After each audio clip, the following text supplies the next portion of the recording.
I just want to say this before I start the video. This is a re-upload. I put this out yesterday. Woke up, the video was deleted. I had this happen with my Gredexa review, but I ended up losing the file for that video.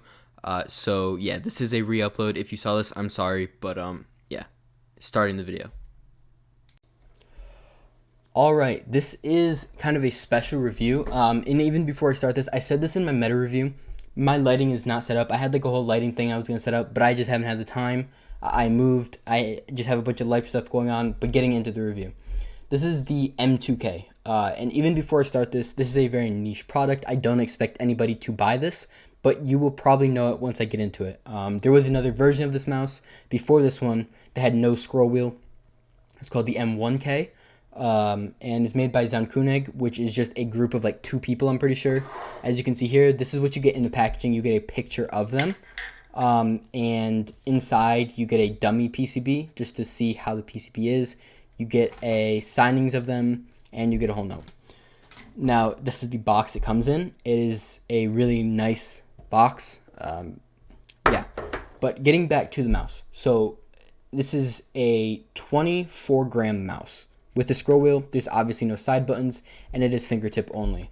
As you can see here with the Prime Wireless, or the Prime Wired, that is the shape size. It is a tiny mouse. You are only going to be able to use for fingertip. I promise you, you are not going to be able to claw this thing, and you definitely can't palm it. It is a fingertip only, and you can easily see that from the shape. Now, this is a driverless 8K Hertz mouse, which means there's no software for it. It is just 8K Hertz. You set up there's a little command you have to do when you plug it in. Boom, it's done. But all of this, with it being carbon fiber, so it's not plastic. That's how they get it so light. This thing comes in at $350.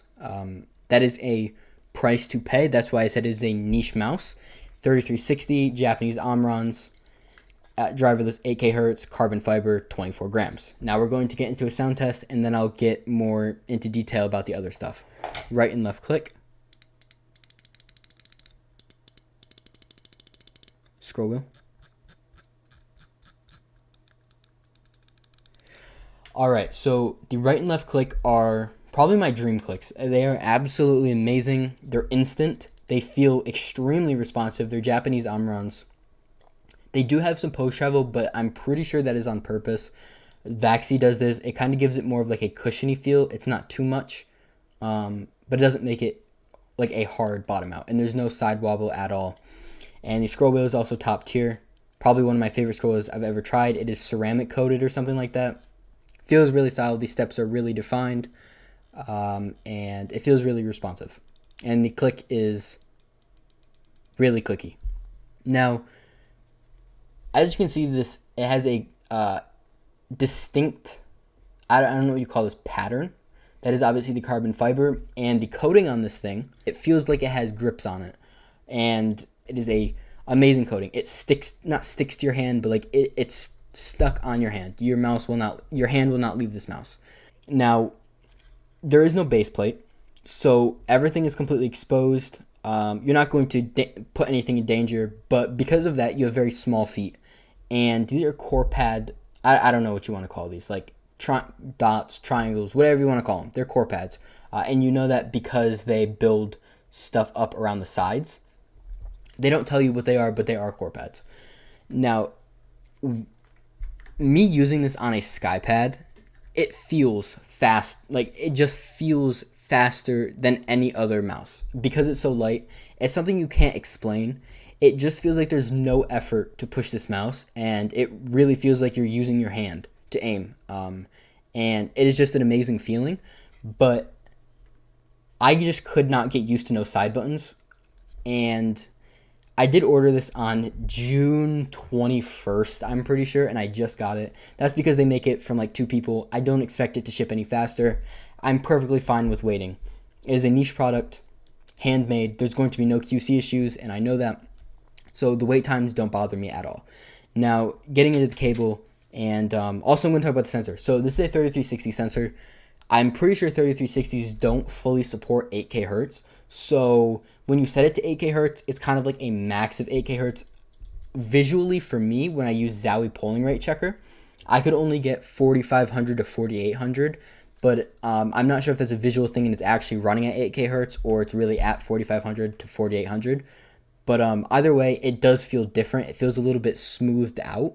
It's not a game changer by any means. If you're going to miss a shot on 1K hertz, you're probably going to miss it on 8K hertz or 4K hertz or whatever. But it does feel different, and it does feel very responsive. Now, getting onto this cable. It's a bad cable. It is a rubber cable, but it's not as big of an issue as you might think, because any cable that you're going to use besides BBW, which is bare braided wire, is going to hold this mouse back just because it's so light at 24 grams. If you put a paracord on this thing, it's going to be a thicker cable, and it's going to be floppy, and you're still going to feel it. This is a very thin rubber cable. It's flexible, but it's not. It's flexible, but it's not flexible. And it doesn't fit in a bungee very well. It just falls out. So there could definitely be a better cable. I would 100% prefer 1K hertz wireless than I would 8K hertz wired. 100%. But it's a very niche mouse. You can see the shape here. Obviously, it's fingertip. And there's a very distinct grip with this mouse that a lot of people are going to like and a lot of people are going to hate. There's no grooves on this mouse, no side grooves on this mouse, but there are on the clicks, and they lock your fingers in place. I mean, there's not really much to talk about this mouse, to be honest with you. It is just a very niche product that was executed very well, in my opinion. And they know it's a niche product.